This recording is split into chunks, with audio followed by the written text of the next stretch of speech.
¿Qué tal? ¿Cómo están amigos y amigas de esta comunidad? Durante los últimos días hemos estado inmersos en esta discusión de las campañas políticas, los argumentos, narrativas, señalamientos que se han venido dando.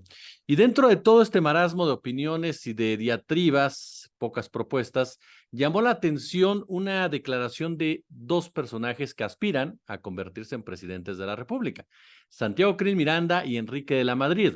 Santiago Krill Miranda haciendo referencia a que había sido discriminado desde las mañaneras por su color de piel, por sus ojos, así como también por su cabello. Y Enrique de la Madrid hablando de una manera muy particular de que pues no tenía nada de malo ser güero, ¿no? En pocas palabras. Vamos a analizar este tema, por supuesto, con Ángeles Cruz Rosell. Ella es coordinadora de investigación de Racismo MX. Ángeles, ¿cómo estás? Gracias por acompañarnos. Hola Jesús, pues muy bien, muchísimas gracias por la invitación y también un saludo para todas las personas que nos están viendo. Nombre honrado, nosotros. Oye, pues yo de entrada te preguntaría, ¿por qué cuesta tanto entender que el racismo inverso no existe? ¿Por qué cuesta tanto de repente entender esto, sobre todo Claro, de aquellos que a final de cuentas representan a un sector de la población, como el caso de Krill o el caso de Enrique de la Madrid? claro. Claro, creo que esa es una muy buena pregunta, Gracias. pero que justo permite que podamos quizás comprender mejor qué es el racismo, ¿no? Porque creo que estas aseveraciones muchas veces parten del desconocimiento, no solo de lo que es, sino de los impactos y quizás cómo se materializa el racismo, ¿no?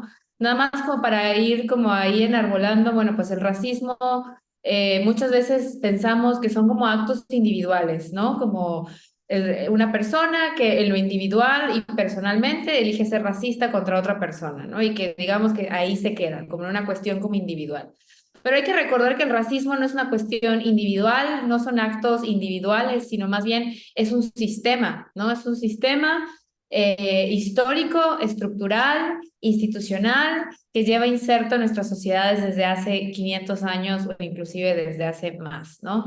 Y que inserta narrativas de inferiorización a las personas, ¿no? Con base en sus características fenotípicas, pero que justamente creo que parte de esa premisa, ¿no? Del desconocimiento de que es un sistema y como sistema, pues también tiene distintos elementos, ¿no? Como un sistema, pues parte de los prejuicios, de los estereotipos, de las narrativas asociadas a determinadas identidades étnico-raciales, a determinados marcadores étnico-raciales, ¿no? Por ejemplo, el ser una persona morena es ser una persona peligrosa, ¿no? Una persona afrodescendiente, una persona peligrosa, una persona indígena es una persona ignorante, ¿no? Por hablar de algunos estereotipos y algunos prejuicios que, por supuesto, son nocivos.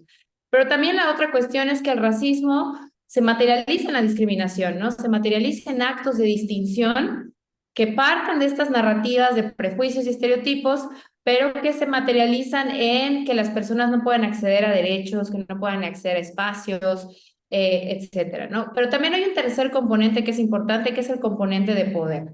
Y este componente de poder es lo que mencionaba hace un momento, ¿no? Que el racismo no es una cuestión individual, sino que es una estructura, es cuestión institucional, está naturalizado, lleva muchísimos años, está enquistado en nuestras sociedades, muchas veces naturalizado, y ahí también uno de los retos de por qué no se comprende, ¿no? Como sistema que es, también como una cuestión de poder que está presente. Yo creo que también no solo es el desconocer cómo se materializa y qué es un sistema, sino que también tiene que ver con los privilegios, ¿no? Hay personas que han mencionado, por ejemplo, que desde la infancia, ¿no? Una persona de un pueblo originario, una persona afrodescendiente, infancias Ujú. afrodescendientes, desde siempre han sabido que es un acto de racismo, ¿no? Porque lo han experimentado. Pero una persona que a lo mejor sostiene un tipo de privilegio racial, quizás hasta determinado momento, ¿no? Es cuando dirá, creo que esto es racismo, no es racismo. También tiene que ver con la cuestión de privilegio, ¿por qué cuesta tanto comprender que no existe el racismo a la inversa, ¿no? Oye, Ángeles, cuando proviene, por ejemplo, de personajes que buscan el poder, lo estamos viendo en este momento, Xóchitl Gálvez dice yo soy indígena, juega la carta indígena con una finalidad de conseguir votos, Beatriz Paredes también se dirige hacia hacia esa situación. Y nos topamos también con personajes, a final de cuentas, parte de una élite económica desde hace tiempo, dinastías literalmente, como es la familia Krill, como es la familia de la Madrid. Parte del poder precisamente de esa élite, la perpetuación, no sé si el concepto esté bien claro en la pregunta, sin una disculpa, pero parte de esa élite perpetuar el racismo como una forma de dominación. Sí, creo que ahí hay varias cuestiones interesantes, ¿no? Porque el racismo como sistema de opresión, ¿no? Con estos elementos que comentaba, ¿no? Los estereotipos, la discriminación, el poder. Por supuesto que pueden existir actos de discriminación hacia una persona que no es de un pueblo originario, que es una persona blanca, que no es una persona racializada, que no es una persona afrodescendiente, ¿no? Por supuesto que sí, que creo que esa es la cuestión que hay que aclarar, ¿no? Porque luego es como, pues yo también puedo ser discriminada o discriminado, ¿no? Si soy una persona blanca, porque dicen que no, por supuesto que sí.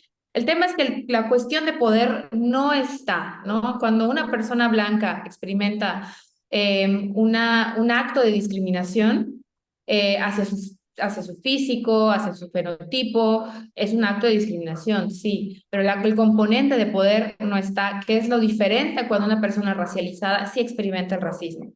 Ahora, en los casos que comentas, me parece interesante también porque una de las cuestiones del racismo no solo es la inferiorización hacia los pueblos originarios, hacia los pueblos indígenas, hacia las personas racializadas en general, sí de verlas menos, ¿no? De entenderlas como menos inteligentes, peligrosas, etcétera, y todos los relatos y narrativas que ya sabemos, sino que también está esta como exotización, ¿no? Como esta sobreexotización de el ser de un pueblo originario, de ser una persona afrodescendiente, ¿no?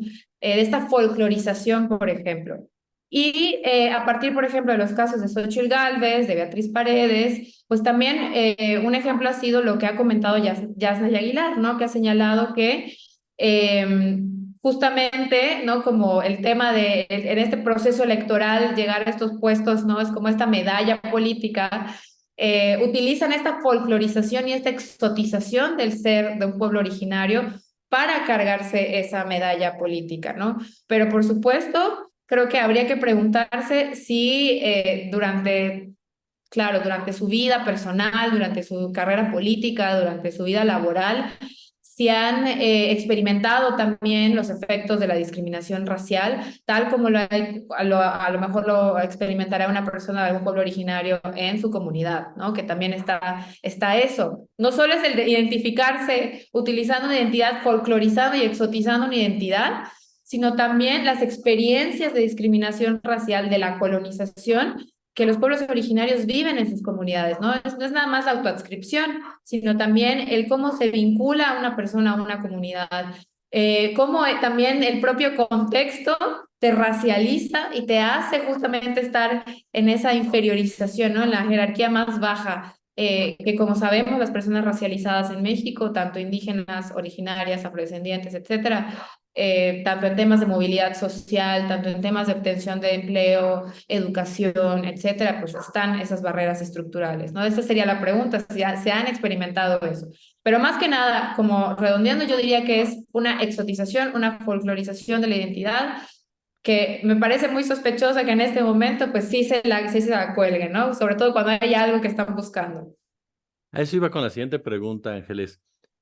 ¿Qué reflejan? Es decir, ¿qué reflejan ya estrictamente este tipo de personajes cuando llevan a cabo una expresión como por ejemplo la que dice Santiago Krill o la que dice particularmente Enrique de la Madrid, que busca, esto es una expresión personal, justificar en un momento dado, ¿no? El término güero incluso. ¿Qué desde tu expertise buscan políticos de esa envergadura ya?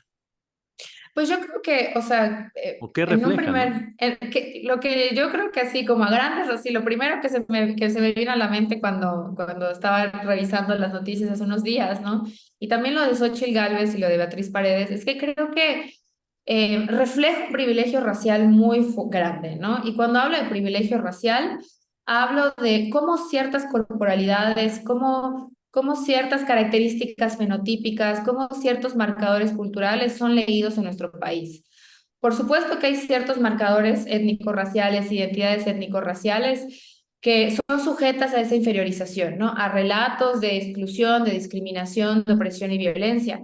Pero también hay otras identidades que son valoradas, que son, digamos que cuyos caminos no van a enfrentar ningún obstáculo ni barrera estructural, el camino va a estar limpio, ¿no? Para que se puedan dirigir a sus metas, ocupar espacios, ocupar lugares, ejercer derechos, etcétera, ¿no? Y creo que refleja ese privilegio racial, ¿no? Porque digamos que cuando ese privilegio se va como moviendo, ¿no? Se va tensando un poco con los discursos de racismo que en los últimos años pues, han florecido en distintos medios, en ámbitos políticos, académicos y de organizaciones de la sociedad civil. Me parece que es un poco como que mi privilegio se está tensando, entonces yo lo que hago es decir que a la inversa me están discriminando, ¿no? Que a la inversa están siendo racistas hacia mi persona, pero lo que refleja me parece que es ese privilegio racial, ¿no? Como durante todas quizás sus experiencias de vida, quizás no hayan experimentado lo mismo, la discriminación racial, que insisto, los pueblos originarios, las personas racializadas, las personas migrantes, las personas afrodescendientes y negras migrantes experimentan en nuestro país. Pero en este momento, cuando se tensa eso, me afianzo a mi privilegio racial, ¿no? Y lo utilizo como una forma para protegerme. También me parece que de nuevo, ¿no? O sea, creo que en el caso del ser indígena, no ser indígena,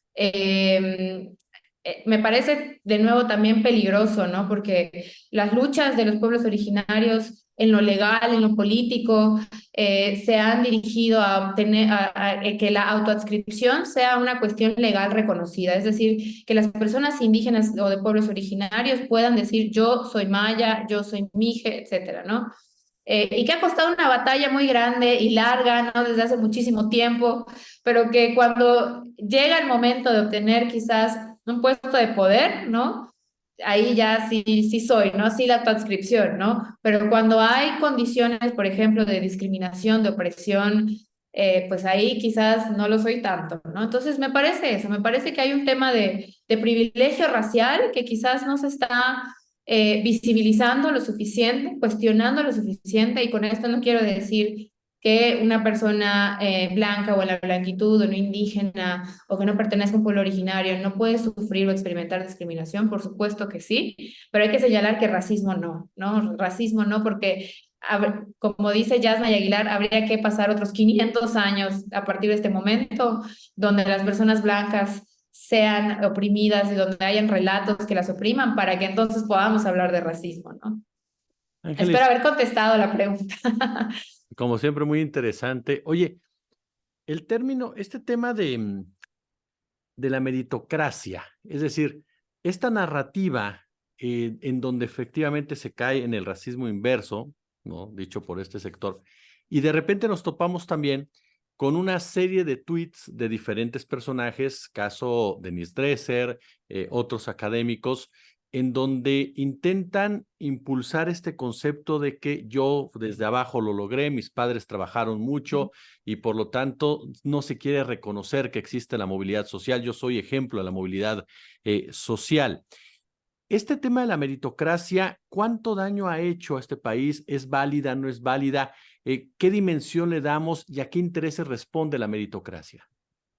Pues por supuesto, yo creo que responde definitivamente como a estas narrativas de las élites, ¿no? O estas narrativas desde el privilegio, ¿no? De decir, todas las personas podemos, pero que por supuesto invisibiliza las barreras estructurales, institucionales, históricas, que por supuesto impiden que todas las personas accedan a los mismos lugares, ¿no?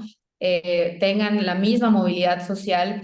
Me parece interesante porque la pregunta, porque creo que lo liga muy bien con la pregunta anterior, pero por ejemplo, sabemos de a partir de estudios, por ejemplo, de Oxfam, ¿no? Ujú.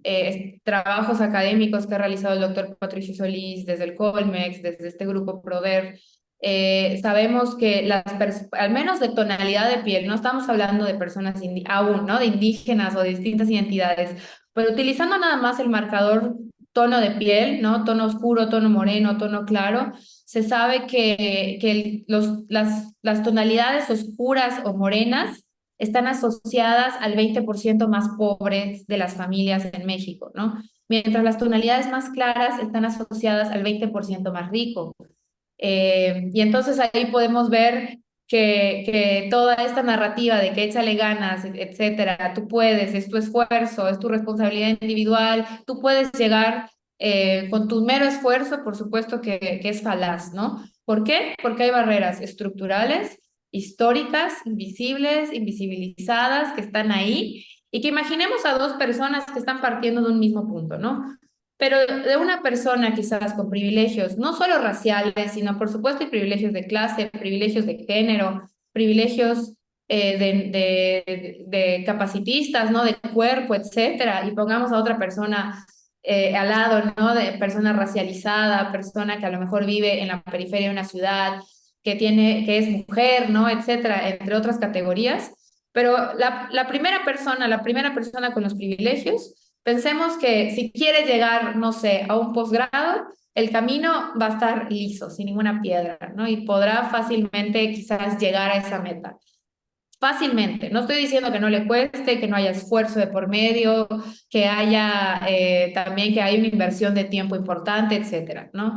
Pero pensemos que el camino está limpio, está labrado, no hay ninguna piedra, no hay nada, ¿no? Pensemos en la otra persona y pensemos que en el camino de esa persona, de la persona en opresión, con distintas categorías de opresión, pensemos que hay piedras, que hay baches, que hay hoyos, ¿no? Que hay plantas, que hay maleza, y entonces para llegar a la misma meta, la persona que está acá va a tener que brincar, pasar, casi ahí luchar, ¿no? Contra una serie de obstáculos para poder llegar ahí, ¿no? Entonces, cuando hablamos de meritocracia, por supuesto, como decía, es falaz porque desconoce las barreras estructurales que están, ¿no? Y con esto también quiero decir que es importante que si ostentamos privilegios, no quiere decir que es mi culpa o es personal o es por ti, por supuesto que no, pero sí es importante que cuando hay privilegios, sí es importante entender cómo ya el camino está labrado para mí, ¿no? Y mi experiencia no es igual a la de la otra persona, ni de las otras personas, y que conforme van convergiendo categorías de opresión, los caminos se van obstaculizando y se van complejizando todavía más, ¿no? Y que entonces lo que es importante es que a nivel estatal, ¿no? Las barreras del juego y los caminos se puedan balancear, de tal manera que todas las personas podamos partir de un punto parejo, ¿no? Sin obstáculos, sin barreras estructurales para poder llegar a la movilidad social, a la educación, al trabajo, etcétera, ¿no? También tiene que ver con que muchas veces tiene que ver también con los esfuerzos familiares, ¿no? Sabemos que hay ciertas familias cuyas antepasados, pues generaron toda esta riqueza intergeneracional que muy difícil una persona que proviene de esa familia pueda caer en una situación de pobreza extrema, por ejemplo. Pero una persona que nace en pobreza extrema es muy difícil cuando añadimos estas categorías, al menos, por ejemplo, de tonalidad de piel, como lo han evidenciado estos estudios, que pueda llegar a la riqueza, ¿no? O los quintiles más ricos. Entonces, por supuesto que es una narrativa que de alguna forma pues beneficia nada más a las élites, ¿no? Beneficia nada más al privilegio e invisibiliza muchos otros problemas más. Ángeles Cruz de Racismo MX, muchísimas gracias por estos minutos y esta charla tan, pero tan interesante para entender toda esta temática. Muchísimas gracias.